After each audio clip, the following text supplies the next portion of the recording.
अशोक अग्रवाल को ब्रजवासी से अलग मानते हैं? नहीं, डॉक्टर अशोक अग्रवाल डॉक्टर अशोक अग्रवाल है, ब्रजवासी ब्रजवासी है। कि क्या डॉक्टर अशोक अग्रवाल मेयर का चुनाव लड़ेंगे? चुनाव देखिए, अब 2 बार चुनाव हारने के बाद, और एक बार बल्कि मेरी पत्नी भी हारी, 3 चुनाव हारने के बाद किसी भी आदमी का मॉरल कितना रह जाता है, थोड़ा सा तो मॉरल डाउन होता ही है। तो वो शायद मैं समझता हूँ आज मेरी मॉरल स्थिति है, क्योंकि चुनाव अब बातों से नहीं होता। लेकिन ये हताशा क्यों आ रही है सामने? देखिए, हताशा नहीं है, ऑनेस्टली स्पीकिंग मैं एक लिमिटेड इनकम वाला व्यक्ति हूँ। कोई व्यक्ति मेरे पे ये आरोप नहीं लगा सकता कि मैंने उसकी किसी काम के एवज में चाय भी पी होगी। तो उस स्थिति में जेब भी नेगेटिव बैलेंस वाली है, तो मुझे नेगेटिव हो गई इसलिए नहीं चुनाव लड़ पा रहे हैं, या चुनाव लड़ने का मूड नहीं है आपका? चुनाव लड़ने का मूड किसका नहीं होता, जेब में पैसा हो या लोग पैसे देने वाले हो या फाइनेंस। मथुरा वृंदावन नगर निगम के मेयर उम्मीदवारों पर मंथन शुरू हो गया है। राष्ट्रीय लोक दल ने भी उम्मीदवारों को लेकर मंथन शुरू कर दिया है। राष्ट्रीय लोक दल के वरिष्ठ नेता डॉक्टर अशोक अग्रवाल खुद को राष्ट्रीय लोक दल की तरफ से दावेदार मान रहे हैं, लेकिन न्यू न्यूज से हुई बातचीत में उन्होंने कहा कि पार्टी नेतृत्व तय करेगा। इस दौरान उन्होंने कहा कि जातिगत आंकड़ों के आधार पर ही राष्ट्रीय लोक दल अपना प्रत्याशी चुनाव मैदान में उतारेगा। बातचीत के दौरान डॉक्टर अशोक अग्रवाल की कुछ हताशा भरी बातें भी सामने आई हैं। डॉक्टर अग्रवाल 2 बार विधानसभा का चुनाव हार चुके हैं। एक बार उनकी धर्मपत्नी नगर पालिका का चुनाव हार चुकी है। ऐसे में उनका मेयर होने का सपना अधर में लटका है। सुनिए डॉक्टर अशोक अग्रवाल ने अपनी दावेदारी को लेकर क्या कुछ कहा है। निकाय चुनावों की गतिविधियां तेज हो गई हैं। पार्टियों ने भी अपने समीकरण बनाने शुरू कर दिए हैं, और विशेष बात यह है कि मथुरा वृंदावन नगर निगम की मेयर की सीट सामान्य होने के बाद प्रत्याशियों ने भी अपनी दावेदारी शुरू कर दी है। पार्टियां अब अपने समीकरण बनाने लगी हैं। इस वक्त हमारे साथ मौजूद हैं राष्ट्रीय लोकदल के वरिष्ठ नेता डॉक्टर अशोक अग्रवाल साहब। मेयर के चुनाव की गतिविधियां तेज हो गई हैं, आरएलडी की क्या तैयारी है? देखिए, हमारी तैयारियां सब पूरी हैं। हमारी तरफ से हम मेयर का प्रत्याशी भी उतारेंगे, ऐसी हम उम्मीद करते हैं। कोशिश करेंगे कि कोई सामंजस्य बैठ जाए समाजवादी पार्टी, राष्ट्रीय लोकदल, आजाद समाज पार्टी और कांग्रेस के बीच में, और एक साझा प्रत्याशी हम उतारें। और कोशिश ये है, क्योंकि मेरा ये मानना है कि जनता आज की स्थिति में बहुत परेशान है। बढ़े हुए टैक्स, नगर निगम के tax, house tax, water tax पिछली बार की अपेक्षा लगभग 10 गुने जो हम पहले देते थे उसके और इससे जनता आम त्रस्त है। इससे बीच के मैं पहले 5 साल के कार्यकाल की उपलब्धियां जानूं भाजपा की। मेरा सवाल आपसे सीधा है कि आरएलडी ने अपनी मेयर के प्रत्याशी की मंथन शुरू कर दिया है, तो क्या डॉक्टर अशोक अग्रवाल मेयर के प्रत्याशी के रूप में हो सकते हैं? देखिए, यहाँ तक मेरा प्रश्न है, मैं अगर कोई समीकरण की बात हो तो शायद भले ही विचार करूं, लेकिन आज की स्थिति में मुझे ऐसा लगता है कि आज की स्थिति में, क्योंकि आज की राजनीतिक परिदृश्य को देखें तो आज का राजनीतिक परिदृश्य काफ़ी खराब स्थिति में, धर्म और जातियों में बटा हुआ चुनाव। अगर आपको पार्टी टिकट देती है मेयर की, तो क्या आप मेयर का चुनाव लड़ेंगे? नहीं, अगर पार्टी आदेश करेगी, क्योंकि पार्टी के एक अनुशासित सिपाही होने के नाते मेरी ये ड्यूटी हो जाती है कि यदि पार्टी या मेरा मुखिया कोई निर्देश दे तो मैं उसका पालन करूं। लेकिन ये बात जरूर है कि आज की राजनीतिक परिस्थितियां हताशा भरी हैं। देश में जिस तरीके का माहौल है, देश धर्म और जाति के नाम, अब पहले धर्म के नाम पर डिवाइड हो रहा था, लेकिन अब धर्म के साथ साथ जातियों के नाम पर भी डिवाइडेड है। High cast, BC, lower caste, हमने कभी नहीं जाना था, मेरी उम्र 68-69 साल की हो गई, कि तुलसीदास जी भी दुबे थे। I never knew it. लेकिन आज मैं ये जानता हूँ कि तुलसीदास जी दुबे थे। हमने कभी नहीं जाना था कि हनुमान जी कौन थे, लेकिन हमें अब ये पढ़ाया जा रहा है कि हनुमान जी जाट हुआ करते थे। तो इस तरह की जो परिस्थितियाँ जातवादी, चंद्रशेखर आजाद की क्या जाति थी, उनकी विभिन्न जो हमारे महापुरुष हो गए, कभी हमने उनकी जाति जानने की कोशिश नहीं की। लेकिन आज छोटी छोटी बातों में वो उस जाति के, वो मतलब एक महापुरुषों को भी हमें कभी नहीं पता था कि वल्लभ भाई पटेल क्या हैं, हमें कभी नहीं पता था। लेकिन आज हर व्यक्ति की जातियां को लेकर कि वो जाति के गौरव थे। जो व्यक्ति देश का गौरव हो, उसको यदि हम जाति के गौरव में बांधने की कोशिश करें तो मेरे ख्याल से तो हमने उसकी और स्तर को नीचे गिराया। लेकिन आज की राजनीति के परिप्रेक्ष्य में ये सब हो रहा है। जैसे अभी रिसेंट प्रकरण ले लो आप, नीरव मोदी, ललित मोदी, वो वीसी थे। तो इस तरह का राजनीतिक माहौल हमने नहीं कभी देखा नहीं था।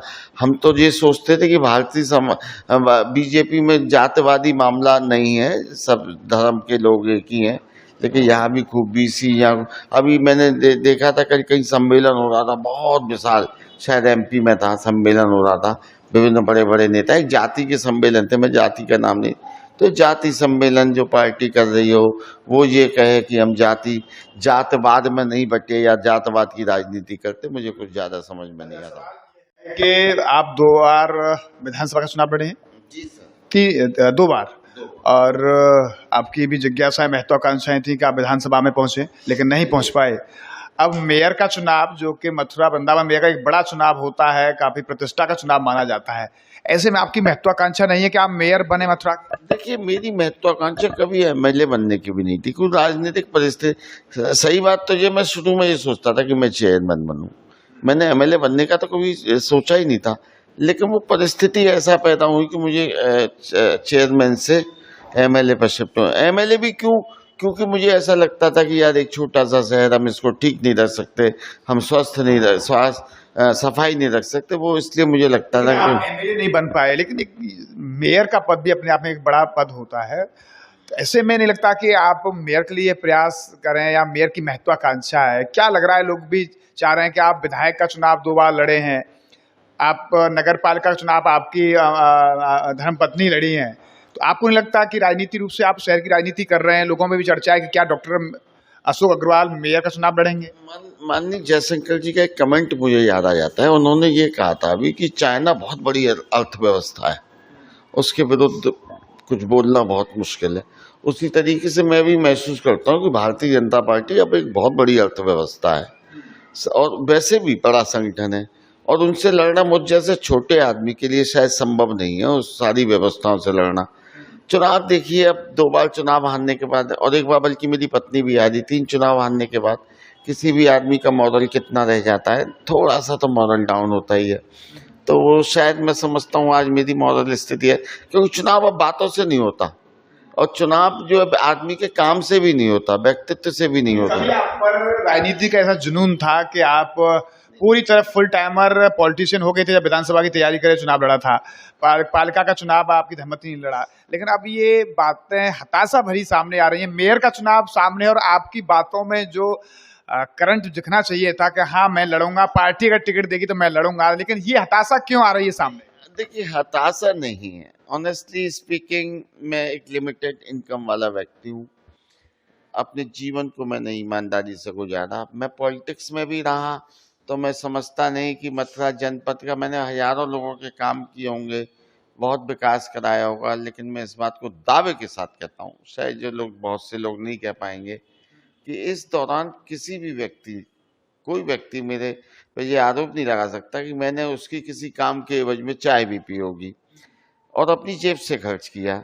तो जब जेब से खर्च किया, मेरा प्रोफेशन भी सर काफ़ी जो है प्रभावित हुआ, इनकम भी प्रभावित हुई, खर्चे ज़्यादा हुए, तो नेगेटिव बैलेंस ज़्यादा हो गया था। तो उस स्थिति में जेब भी नेगेटिव बैलेंस वाली है, तो मुझे नेगेटिव हो गई इसलिए नहीं चुनाव लड़ पा रहे हैं, या चुनाव लड़ने का मूड नहीं है आपका? चुनाव लड़ने का मूड किसका नहीं होता, जेब में पैसा हो, या लोग पैसे देने वाले हो, या फाइनेंसर हो। अब मेरी ये बातें लोगों को भी नहीं जमेगी कि पैसे जेब में नहीं है आपकी। मेरी स्थिति ये है, न मेरे पास फाइनेंसर है, और न मेरी, ऐसा नहीं है जेब में पैसा, मतलब मैं परिवार का पालन पोषण करने में मुझे कहीं कोई दिक्कत है, या अपने रूटीन लाइफ में कोई दिक्कत है। बात तो क्या है कि आप ब्रजवासी फैमिली से हैं, और जब इस बात को कहेंगी तो लोगों को लगेगा कि आप बड़ी भद्दी मजाक कर रहे हैं। देखिए, ब्रजवासी फैमिली से होना एक अलग बात है, मुझे गर्व है कि मैं ब्रजवासी फैमिली से हूँ। मुझे इस बात का भी गर्व है कि मेरी फैमिली ने इतनी हाइट सामाजिक दृष्टि से पकड़ी कि ऊपर के टैंक टॉप उनमें उनको गिना जा सकता है। तो वो उनका परिवार है, मेरा परिवार अलग है। हम लोग बहुत पहले अलग हो गए थे, 1987 में ही अलग हो गए थे। उन्होंने अपनी उन्नति की जीवन में, मैंने अपनी उन्नति की, अपना नाम कमाया, अपना लोगों की मदद भी की, सेवा भी की। मॉरल ब्रजवासी फैमिली का मॉरल तो है, आप उस फैमिली के मेंबर हैं। लेकिन जहाँ तक फाइनेंस वाली बात है, हम लोग हमेशा से अलग थे, कल भी अलग थे, आज भी अलग है। और मैं परमपिता परमेश्वर से सिर्फ यही प्रार्थना करता हूँ कि ब्रजवासी का, क्योंकि कहीं ना कहीं जब ब्रजवासी का नाम होता है ना, तो नाम तो अशोक अग्रवाल का भी होता है, या कहीं ना कहीं अशोक अग्रवाल। ब्रजवासी अशोक अग्रवाल को ब्रजवासी से अलग मानते हैं? नहीं, अशोक अग्रवाल डॉक्टर अशोक अग्रवाल है, ब्रजवासी ब्रजवासी है। देखिए, आज आप ज्यादा ब्रजवासी का नहीं पूछो, कुछ ब्रजवासी से आप ऐसा तो नहीं कोई आपकी व्यवस्था खाते हैं ब्रजवासी के पैसे देके खाते हैं, फ्री में नहीं खाते हैं। देखिए, वो उनका अपना परिवार है, हर परिवार की अपनी प्रॉब्लम्स होती हैं, अपनी दिक्कतें होती हैं। उन्होंने जीवन में ये नाम और ये पैसा और ये शोहरत बहुत मेहनत से कमाई। मैं मानता हूँ मेरे भाइयों ने बहुत मेहनत की है, और जब भी मुझे मॉरल जरूरत, नैतिक रूप से कहीं जरूरत पड़ी है, तो उन्होंने मेरी मदद भी की है। लेकिन जहाँ तक फाइनेंशियल स्टेटस का सवाल है, हम लोग 40 साल बहुत लंबा समय होता है। फाइनेंशियली हम लोग हमेशा अलग थे, अलग है, अलग रहेंगे।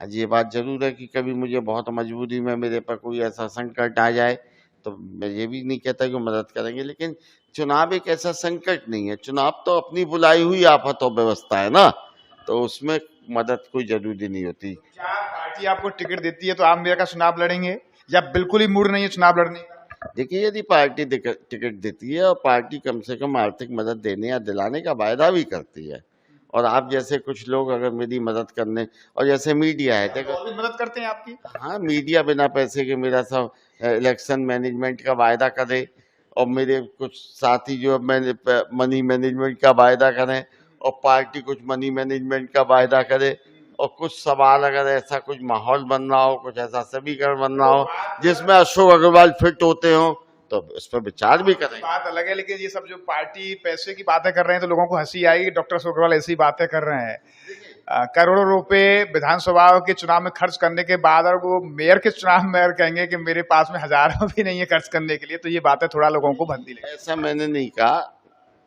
अपनी जेब से भी खर्च कर, लेकिन आज वो परिस्थिति नहीं है, शायद हिम्मत भी नहीं है, ये हिम्मत भी खराब करती है कभी। ये बात मान लीजिए कि आपकी स्थिति, मेयर का चुनाव वो स्थिति बताएगी वो जिस समय कि क्या परिस्थितियां बनेंगी। अभी कितने दावेदार हैं आरएलडी में मेयर के प्रत्याशी के रूप में? हमारी पूरी दावेदारी, हमें ईमानदारी से मैं ये स्वीकार करता हूँ कि बीजेपी बहुत बड़ी पार्टी है। मैं ये भी स्वीकार करता हूँ कि उनकी अर्थव्यवस्था भी आज की स्थिति में बहुत मजबूत है। हर जिले में उनके शानदार कार्यालय, हर जिले में। इसी बात कर रहे हैं तो आप उनकी जीत को भी स्वीकार कर रहे हैं पहले से ही? मेरी बात तो सुन लो आप। उनकी अर्थव्यवस्था मजबूत है, उनका संगठन मजबूत है, लेकिन एक नेगेटिव पॉइंट आज उनके साथ है कि मुझे ऐसा लगता है कि पिछले 1 साल के अंदर जनता के रुख में बहुत बड़ा परिवर्तन आया। क्योंकि 1 साल पहले विधानसभा चुनाव हुए, उसमें उन्होंने पूर्ण बहुमत प्राप्त, और उसके बहुत सारे रीजन्स हैं स्थानीय, इस पर कोई लोगों को विकास नहीं दिखाई देता। और जैसे कि हाउस टैक्स है, बार टैक्स, जैसे कि मैं रजिस्ट्रेशन की बात कर लूँ, बीड़ी सिगरेट वालों को पहले अपना रजिस्ट्रेशन कराना पड़ेगा, और रजिस्ट्रेशन कराना कितनी दुरूह, कितनी मुश्किल और कितनी खर्चीली प्रक्रिया है, इसको मुझसे बेहतर कोई नहीं जानता। बहुत दुरूह है। तो क्या मानते हैं कि 2017 के बाद में मथुरा नहीं बदला? 2017 जहाँ तक मथुरा बदलने का प्रश्न है, ईमानदारी की बात यह है, मतलब मैं इसे मेरा राजनीतिक कमेंट नहीं माना है, लेकिन मैंने कोई विकास कार्य खास होते हुए देखा नहीं। और ये बताइए कि कहाँ क्या नहीं, सड़क नहीं है, सफाई नहीं है, टॉयलेट नहीं है। मैं आपकी बात से सहमत हूँ। सड़क पहले भी थी, सड़क आज कोई नई बन गई। मैं आपको ऐसी मथुरा की सड़कों पर लेके चल सकता हूँ जो आप कहें यार क्या यही मथुरा है, हमने तो सुना था कि गड्ढा मुक्त हो गया है प्रदेश। मैं आपको घुमाऊंगा ऐसी सड़कें जो आपकी तबीयत मस्त हो जाए इन सड़कों को देखकर, और आप उन सड़कों पर ये वायदा करके निकले कि भैया दोबारा इन सड़कों पर नहीं आऊंगा। मैं वो सड़कें भी आपको दिखा सकता हूँ। जहाँ तक सफाई, आप मेयर के 5 साल के कार्य से संतुष्ट नहीं है? जहाँ तक सफाई की बात आप करते हो, जब नगर निगम चेंज हो गया और हम लोग सफाई के लिए पैसा देने लगे, डोर टू डोर कलेक्शन का पैसा भी अलग से जाता है, अब आपको पता होना चाहिए। बहुत सारी प्रॉब्लम बढ़ी हैं। अब हमें हर साल नगर निगम में रजिस्ट्रेशन कराना पड़ता है, उसकी फीस देनी पड़ती है। डोर टू डोर कलेक्शन का पैसा देना पड़ता है। चलो सफाई भी मिलती है फिर। नेचुरली पैसा दे रहे हैं ना, पैसा दे। आपको तो सड़कें इतनी अच्छी, कितना मोटा आप टोल टैक्स देते हो। ये इस सरकार ने वायदा किया था, अगर मुझे पहला चुनाव याद है 2014 का, कि हमारी सरकार आने पर हम टोल टैक्स को कम करेंगे। क्या ऐसा कुछ हुआ? नोटबंदी से करप्शन खत्म हो जाएगा, क्या ऐसा कुछ हुआ? आप वायदों को देखिए, और वायदों के अब दूसरी बात, एक और बात कहता हूँ, विकास क्या होता है? विकास सफाई विकास होती है? नहीं, सफाई तो नगर निगम बनाता तो उसका प्रतिफल है, हम लोग पैसा दे रहे हैं। विकास होता है इस शहर में कितनी इंडस्ट्रियां हैं, विकास जो होता है इस शहर में कितने सरकारी कोई मेडिकल कॉलेज खुला था, सरकारी कोई इंजीनियरिंग कॉलेज खुला गया, सरकारी कोई कॉलेज खुला क्या मथुरा में कोई सरकारी डिग्री कॉलेज है क्या मथुरा में कोई सरकारी यूनिवर्सिटी? अब प्राइवेट लोगों के विकास को आप अपना विकास बता दो तो ये बात समझ में नहीं आती। वो तो समय के साथ विकास होता है। और एक बात मैं ये भी मानता हूँ, विकास जैसे कि Mathura to Vrindavan railway line, इसको बहुत बड़ा विकास कह के प्रचारित किया जाएगा, मुझे पता है। और ये जो है अभी काम शुरू हो जाएगा, इसमें बहुत पैसा लगेगा, मुझे ये भी पता है। लेकिन प्रैक्टिकली मथुरा का हर व्यक्ति ये कह रहा है कि इस रेलवे लाइन का मथुरा के लिए या मथुरा की जनता के लिए कोई यूज नहीं है। आप बता दो मुझे क्या यूज है, इससे मथुरा की जनता को क्या फायदा होने वाला है, आप ये बता दो मुझे। उसका कोई, इसकी बजाय तो इसको रोड बना देते रेलवे लाइन खत्म करके ना, और इस पर खाली मथुरा टू वृंदावन बसेस चलती, खाली मथुरा बैठो, कहीं कुछ नहीं, तो शायद ज़्यादा 2-4 बस भी लगा दी जाती तो शायद बेहतर।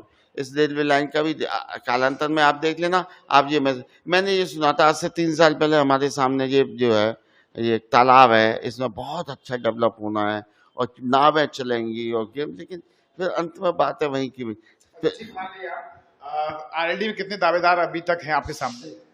देखिए, बहुत दावेदार की हम बात में मैं वो बात अधूरी रह गई जब मैंने कहा कि अर्थव्यवस्था उनकी मजबूत है, जब मैंने कहा संगठन मजबूत है, तो उसी के हिसाब से हमें तैयारी करनी है। हम पहले निश्चित रूप से हम ये देखेंगे कि बीजेपी से कौन प्रत्याशी आ रहा है, उसके आधार पर अपना सम्मानित प्रत्याशी उतारेंगे। जाति समीकरण भी हम उसी के हिसाब से सेट करेंगे। हमारे पास प्रत्याशी हैं, समाजवादी पार्टी के पास प्रत्याशी हैं, कांग्रेस के पास भी कई प्रत्याशी हैं।